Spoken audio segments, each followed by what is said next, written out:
Hi everyone, this is Mr Neel Raithatha, also known as the Wax Whisperer. Thank you for tuning into my latest video. It's of a patient who attended with completely blocked ears on both sides, and this is the pre-procedure video. We're going to commence with the left ear, so this is the patient's left ear. Now, the occlusion in this ear is a bit more, the wax is a bit more softer and it's a bit more wet compared to the right side, which is a lot drier. In both ears, alongside the earwax, there's a lot of dead keratin that's amalgamated within the wax plug and also enveloped the wax plug itself. And there is quite a few loose hairs, so a bit of matted earwax as well, which can always make it a bit more tricky to get the suction grip. So we're just near the entrance here, so we're in the outer third, the cartilaginous portion, and we know that because we can see the cilia, the hairs. So the hair follicles in the ear canal are located on the outer cartilaginous portion. The inner 2/3 of the ear canal, there shouldn't really be any hairs. There's no hair follicles within the inner 2/3 of the ear canal. So if you ever do see hair in the inner 2/3, it's either that the patient's been trimming their ear hairs, or when they've gone for trimming their beard or have had a haircut, the hairs fly into the ear, or they're using cotton buds. Some patients, you would have seen a video, I think it's my last but two, where they had so much natural hair at the entrance of the ear that the roots were growing the hairs in such a way that they're protruding into the ear as opposed to out of the ear. So I've just mobilised this plug of wax. You can see the skin envelope, the dead keratin envelope that's engulfed this plug. And this skin is also attached to the ear canal, so we have to mobilise it off the canal wall. And on this occasion, it's still adhered to the wax plug. Ear canal is quite twisty and narrow, so just gentle wriggles. So you can see the underneath is engulfed with the skin, but the top layer isn't. You see there's a few hairs, matted hairs within the wax plug itself. So this patient attends annually. I think it's just been over a year on this occasion, so it is a chronic problem that they have.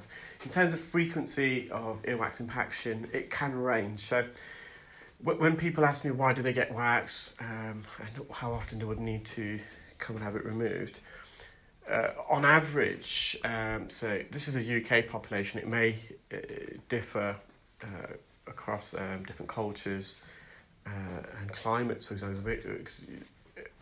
For example, in the more European people from African descent have wet earwax, whereas the Far East, North Americans have dry wax, and the consistency of wax may also have a role in the frequency and the speed of regrowth of the wax once it's been removed. But so in the UK, at least, we on average we say about 92 to 95% of the population.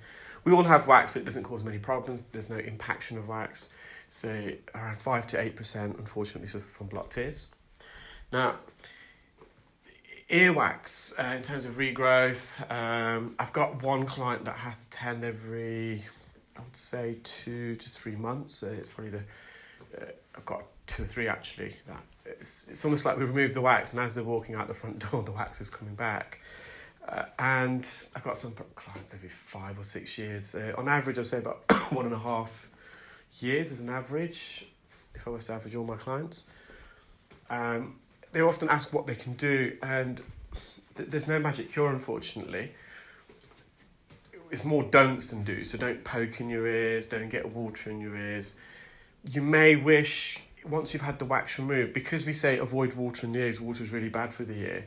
Some clients, I just advise, they may want to rinse their ear using an olive oil spray, which is specifically treated for safe use in the ear, so it's not olive oil you have in your kitchen.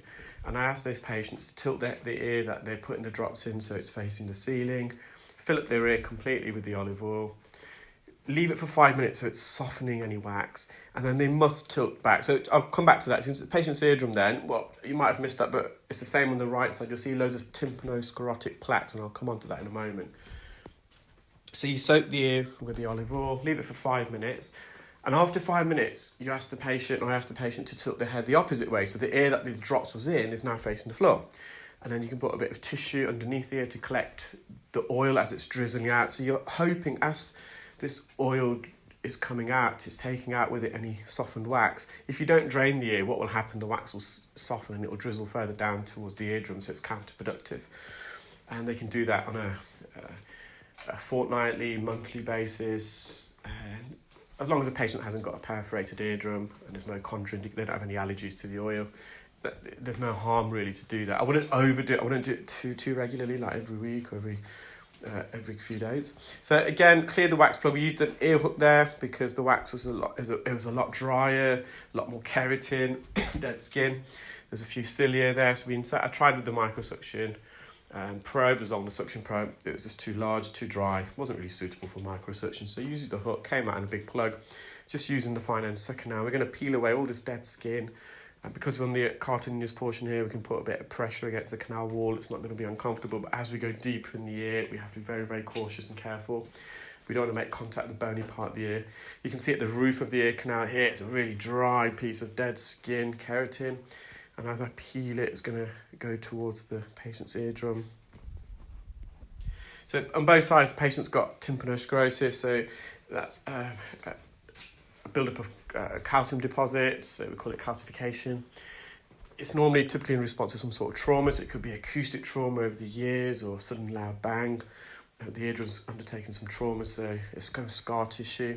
It could be barotrauma, so sudden change in pressure, which sometimes can perforate someone's eardrum. So when the eardrum heals, we get a scar tissue build-up. It could be physical trauma, so a blow or knock to the ear. And I think I've said acoustic trauma. So acoustic, physical, and barotrauma, I think they're the main ones. If there's another one, I'll mention it in another video. So you can see those plaques. So you've got a patch on the left-hand side of the eardrum, and on the right there's more plaques. There's like really kind of balls of calcium deposits there on the right-hand side. So the patient has got quite dry ears, hence why there's a lot of dead skin. You can see the skin that's enveloped around the wax plug. So these are some close-ups of what I've removed from the patient's ear. There's a lot more matted in that plug. Well, I hope you enjoyed that video, guys. Take care, and we shall speak soon. Bye.